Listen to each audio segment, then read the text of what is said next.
Assalamualaikum warahmatullahi wabarakatuh. Alhamdulillahillazi anzala al-Qur'an hudan linnasi wa bayyinatin minal huda wal furqan. Wassalatu wassalamu ala asrafil anam Sayyidina Muhammad wa ala alihi wa ashabihil kiram. Amma ba'du. Satu hari seketika sedang berkumpul dengan para sahabat, Rasulullah melontarkan sebuah pertanyaan. Atadruna manil muflis? Wahai tuan-tuan, tahukah kalian siapa orang yang bangkrut? Siapa orang yang sial? Siapa orang yang tidak beruntung? Siapa itu? Macam-macam jawaban sahabat. Ada yang bilang orang yang bangkrut itu kalau berdagang tidak laku. Ada juga yang bilang orang yang bangkrut itu kalau jadi pejabat dipecat. Ada juga sebagian sahabat mengatakan al-muflisu fina man la dirhaman lahu wa la mata. Orang yang bangkrut menurut kami ya Rasul, orang yang tidak punya harta, orang yang tidak punya uang. Kenapa? Yang punya uang jadi raja, yang tidak selamat ngelamun.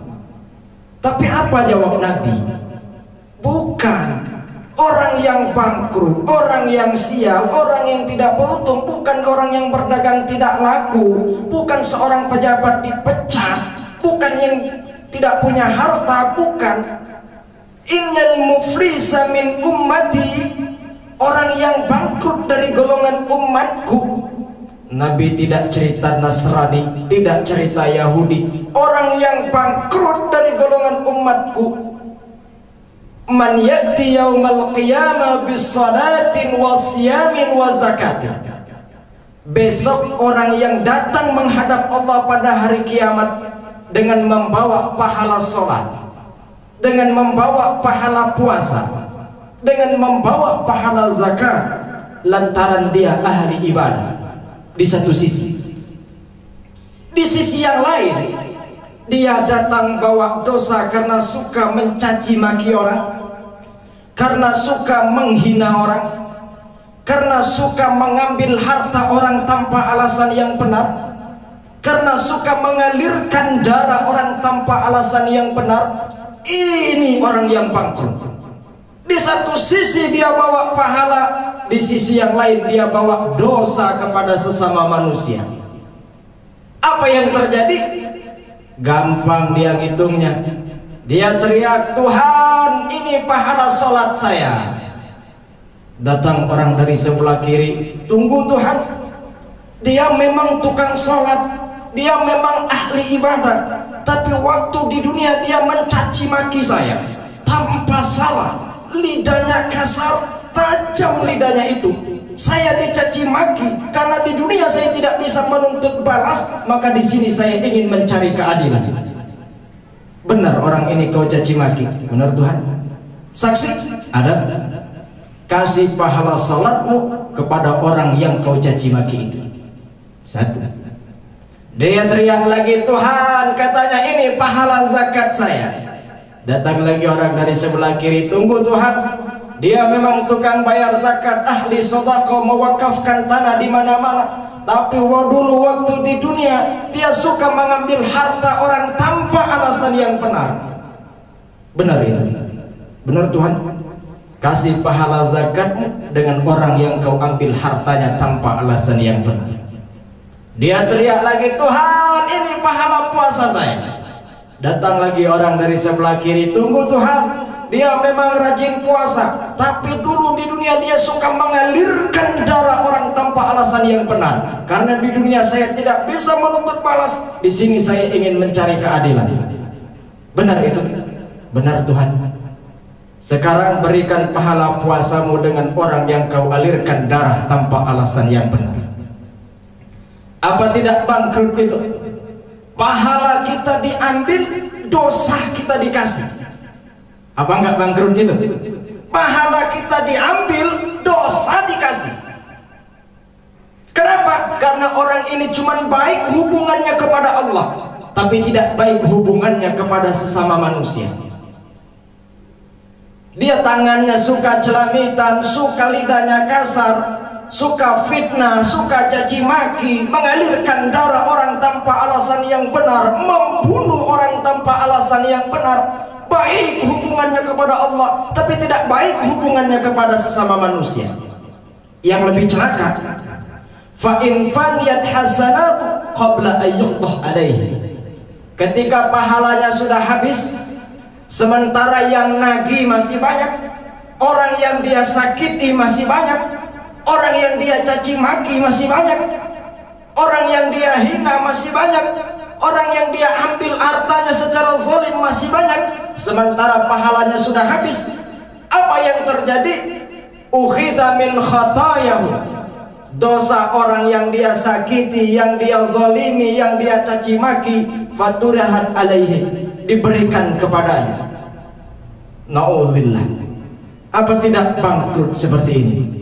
Ini kenapa? Orang yang baik hubungannya kepada sesama, kepada Allah Subhanahu wa taala, tapi tidak baik hubungannya kepada sesama manusia. Ini orang yang bangkrut itu. Maka inilah timbul budaya silaturahim. Kalau kita dosa kepada Allah, taubat langsung kepada Allah, sandar janji.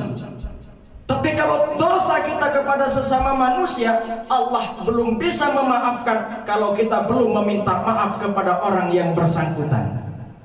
Inilah lahirnya budaya silaturahim, agar kita bisa saling maaf, memberikan maaf. Yang pertama, yang aula, yang paling pertama silaturahim itu harus dilakukan dengan ibu bapak. Ini keramat hidup. Ibu bapak itu, ini keramat hidup.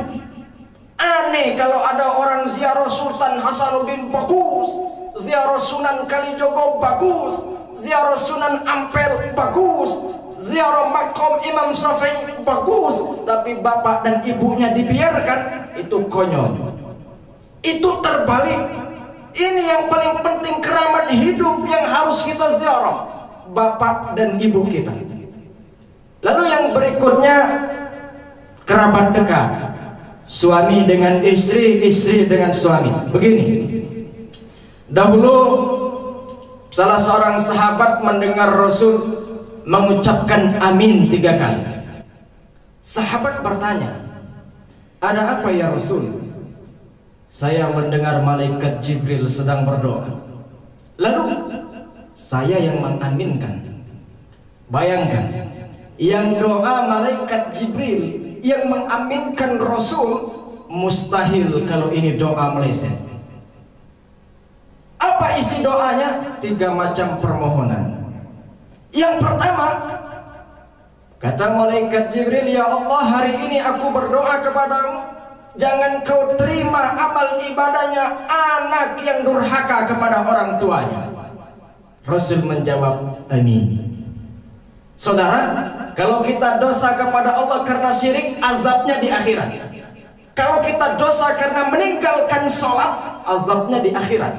Tapi kalau kita dosa durhaka kepada orang tua, di dunia sudah dipancerin, azab dunianya sudah ditandai, konon lagi azab di akhirat nanti. Lalu yang kedua, malaikat Jibril berdoa, ya Allah, hari ini aku berdoa kepadamu, jangan kau terima amal ibadahnya istri yang durhaka kepada suami. Nabi menjawab, amin. Kalau ada ibu-ibu nanya, bagaimana kalau suami yang durhaka kepada istrinya? Kebenaran Nabi tidak menjelaskan tentang itu. Tapi yang jelas, yang menjadi manajer rumah tangga ini yang akan bertanggung jawab di hadapan Allah Subhanahu wa taala. Di mana perempuan ini dibawa? Ma akraman nisaa illa karimun wa ma ahanan nisaa illa laimun. Tidak akan terhormat sosok seorang perempuan kecuali dia didampingi orang-orang yang terhormat. Akan tercela sosok seorang perempuan ketika dia didampingi juga oleh orang-orang yang tercela.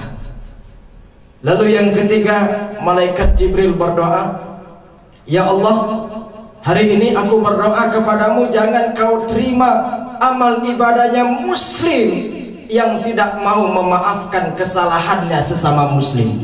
Nabi menjawab, amin. Saudara, meminta maaf itu lebih mudah, tapi memberi maaf itu susah. Tetapi memberi maaf jauh lebih mulia daripada meminta maaf. Imam Al-Hakim dari Uqbah bin Amir mendengar Rasulullah bersabda, wahai Uqbah, maukah aku berikan sebuah perkara yang apabila kau kerjakan ini, kau telah menjadi orang yang diberikan kebaikan dunia dan juga diberikan kebaikan akhirat. Apa itu? Silman qata'at, aqtiman haramak, wa'fu amman zalamak. Yang pertama, bersilaturahimlah kamu dengan orang yang benci kepadamu. Itu nilai tambah. Ini yang harus kita cari, adalah nilai tambah dalam kehidupan. Kalau kita silaturahim dengan orang yang memang sudah baik dengan kita, itu draw. Tapi kalau kita silaturahim dengan orang yang benci dengan kita, itu nilai tambah. Lalu yang kedua, aqtiman haram, berilah orang yang pelit denganmu. Kalau kita memberi dengan orang yang memang sudah baik dengan kita, itu draw, wajar saja. Orang baik, kita baik. Tapi kalau kita memberi dengan orang yang justru pelit dengan kita, itu nilai tambah. Lalu yang terakhir, wa'fu amman zalama, memberikan maaf dengan orang yang sudah menzalimi. Saya tekankan sekali lagi, memberi maaf jauh lebih mulia daripada meminta maaf. Tapi memberi maaf jauh lebih susah daripada meminta maaf. Wa'fu amman zalamak, maafkan orang yang zalim kepadamu. Ini nilai tambah. Menurut beberapa ulama ada dua hal yang harus kita ingat. Yang pertama, kebaikan orang lain dengan kita. Kebaikan orang lain dengan kita dan keburukan orang lain kepada kita. Lalu ada dua hal juga yang harus kita lupakan. Kebaikan orang lain, kebaikan kita kepada orang lain, dan keburukan orang lain kepada kita.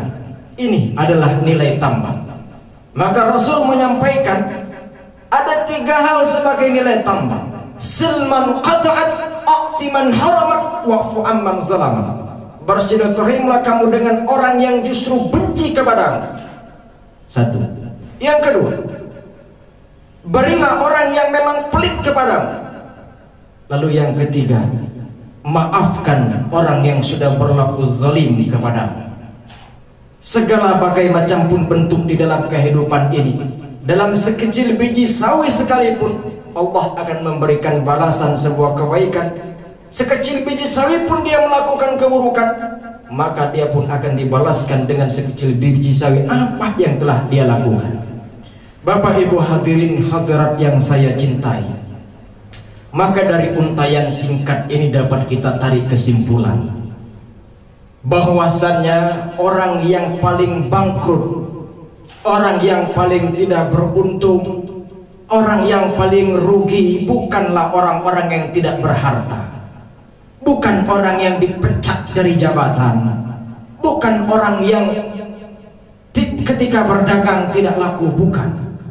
Orang yang bangkrut, man ya'ti yaumal qiyamah bis salatin wa siyamin wa zakatin, orang yang datang menghadap Allah dengan membawa pahala puasa, membawa pahala salat, membawa pahala zakat, lantaran dia ahli ibadah.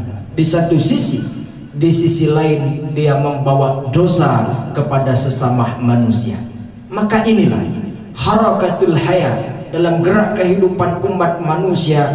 Wa ma khalaqtul jinna wal insa illa liya'budun. Tidak akan kuciptakan jin dan manusia kecuali untuk menyembah kepadaku, untuk beribadah kepadaku. Dalam konkret ini, ibadah ada dua. Ibadah kita kepada Allah, hablum minallah, ya salat, ya zakat, puasa, haji. Ini yang kita terkait dengan konsekuensi. Inna salati wa nusuki wa mahyaya wa mamati lillahi rabbil alamin. Lalu ibadah kita kepada sesama manusia, jami'ul umur duniawi, yang seluruh terkait dengan hal dunia. Nah, ketika berhadapan dengan hubungan sesama manusia, yang menjadi barometer kita adalah nafsu.